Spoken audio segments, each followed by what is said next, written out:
Well, looks like it's shock time. I had to do a little research on this, but I think I figured it out. So I've heard that these do come with oil in it, but not enough. So we're going to be putting some of the shock oil in here. I just kind of wanted to test it out. This is some 20 weight oil I got. I got a set of shock oil from 20 weight to 45 weight. I'm just going to put the lightest one in here to start. And from what I gather from my research on our stock shocks that come with it, we'll need to pop the ball joint out of it and put it in the bottom of our Endura ones. And then we'll have to use these standoffs to go in the top to then use these to mount the shocks to the frame, to the chassis. So the first thing I kind of wanted to do is the Endura shocks, they have these preloads on here. And they all kind of are in different spots. I think just for a base, I'm just going to put them to the top. This for a baseline. So it looks like just pull the spring. Oh, yep, just pull the spring back and this little shock piece comes off. The spring comes off. And you should be able to open the top. See what kind of oil's in there. It does look like there is some in there. Kind of move this out of the way. Did get a paper towel here. Okay, yeah, so there is oil in there. So it looks like it should be drained. I'm just going to get a little piece of paper towel here.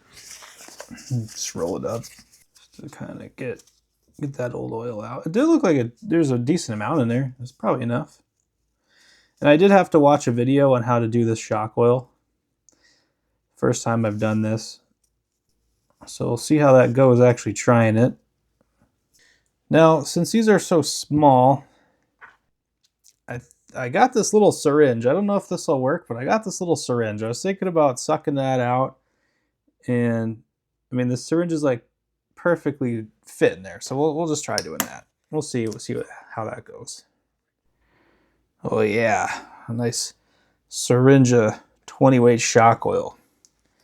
Okay, so from what I read, we're just supposed to fill this with oil, compress this up and down, try to get the air bubbles out.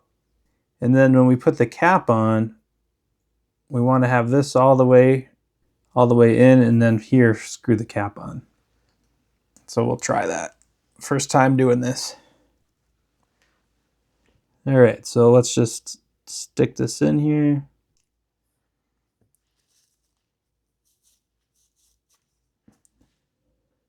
Okay, so yeah, I can see those air bubbles kind of working themselves out in there. Can see them. Probably hard to see, but see if I can even focus on that. Probably not. But yeah, I can totally see those air bubbles in there though. You can see them kind of starting to pop. Looks pretty full though. I don't think I can get any more oil in there. Maybe I should try to get a little bit more in there. Oh God. Well, good thing we got the paper towels.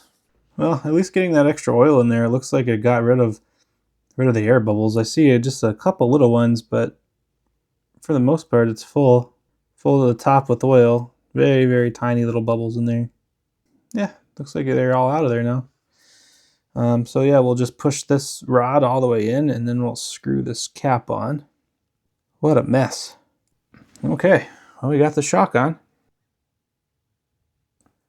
Yeah, and then we'll just put our preload back to the top, and there we go. Okay, so we'll go ahead and we'll do the rest of the shocks, and we'll get back to it.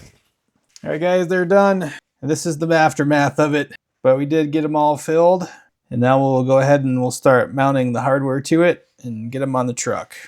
So we'll start with doing our O-rings.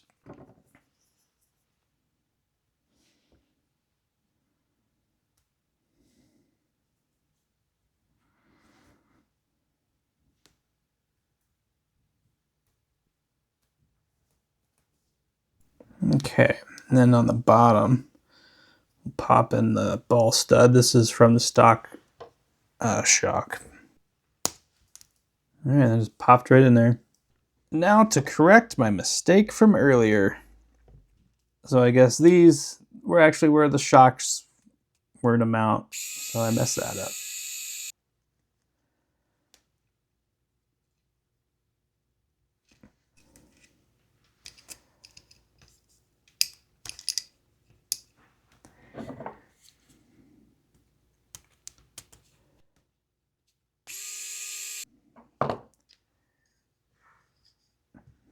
Okay. And we'll just put them in the stock position that they were in. Okay. And then I guess we'll need this little nut from earlier. Not really sure how to tighten this little nut here. I don't have something that small. Yeah, if I had like a little needle nose, I could probably hold it down, but I don't think I have anything that can at the moment. But maybe I can just hold it and we'll get it tight.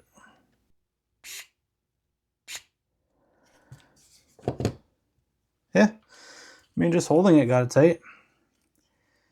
Well, we got the shock on. It really wasn't that bad. Just use these bigger studs here, and then we use that little longer screw. All right, guys, I'm going to go ahead and do the rest of the shocks, and then I'll get back with you in a second. Well, guys, I think we've done it. I think she's complete. We have all the shocks on. We got our metal links. We got our drive shaft. We got our diff covers. We got our skid plate. I think she's finally done. I think that's it. I'm going to have to adjust these shocks, I think, because I have no real flex. It just kind of stops. So I don't know if I need to adjust the preload, or maybe I messed up. I put too much oil in there or something, or maybe it just needs to loosen up. I guess I'm not sure, but definitely not as springy, but they definitely feel pretty stiff though. All right, well, let's get the wheels on, let's get the battery in, and let's get the body on. We're on the home stretch.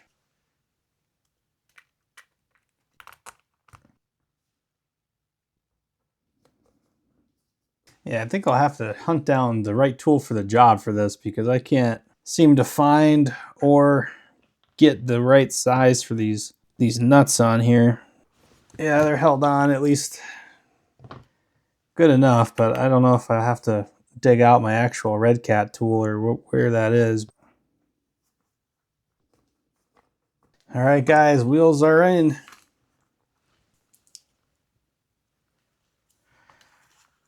We have the battery. All right, so based on, it's pretty well laid out here. When you go to plug this back in, got motor, steering, battery. Okay, this one will be our steering. Got that steering plugged in. Get our motor plugged in. And then last but not least, our battery. And then here it is. Oh, there it is, guys. We did it. All the Endura parts on the Redcat. There she is. Let's see if we can get her to turn on. Might need to charge the battery, but we'll see. Grab the remote real quick. Oh, we got life. She lives. Nice. Our wheels are just wobbling though. I need to tighten them, but well, guys, we made it. We got all the Endura parts on the Redcat Ascent 32. Definitely learned a lot, made some mistakes along the way, but I had a lot of fun doing it. But if you enjoyed the content, I got some more coming. I got some upgrades for the SCX30 and my TRX 4M that I'm working on. And if you made it this far, I just wanted to say thank you, and I really appreciate you checking out the channel, and I'll see you in the next one.